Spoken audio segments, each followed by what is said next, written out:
G7 গোষ্ঠীভুক্ত দেশগুলি এক বিবৃতিতে ইসরায়েলের প্রতি সমর্থন প্রকাশ করেছে। সোমবার জারি করা বিবৃতিতে G7 এর তরফে ইরানকে মধ্যপ্রাচ্যে অস্থিতিশীলতার উৎস হিসেবে চিহ্নিত করা হয়েছে।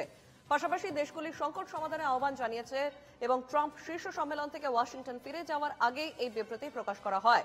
জেরুজালেমে অবস্থিত মার্কিন দূতাবাস সতর্কবার্তায় জানিয়েছে তারা ইসরায়েলে বসবাসকারী আমেরিকানদের দেশ ত্যাগে সাহায্য করতে পারবে না। ক্ষেপণাস্ত্র ড্রোনের আক্রমণ থেকে বাঁচাতে নিকটতম আশ্রয়স্থল বেছে নেওয়ার পরামর্শ দেওয়া হয়েছে, কারণ এই মুহূর্তে ইসরায়েলের প্রধান আন্তর্জাতিক বিমানবন্দর এবং সব সমুদ্র বন্দর বন্ধ। তবে যারা ইসরায়েল ছাড়তে চান তাদের স্থলপথে জর্ডান এবং মিশরের যেতে পরামর্শ দেওয়া হয়েছে। এরপর সেখান থেকে বিমানপথ ব্যবহার করা যেতে পারে।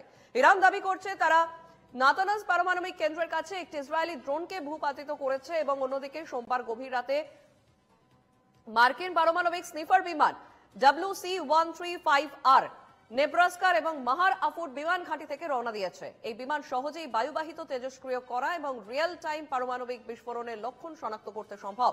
এই বিমানগুলিকে তখনই পাঠানো হয় যখন কোনো পারমাণবিক ঘটনা আসন্ন হতে পারে বলে সন্দেহ থাকে।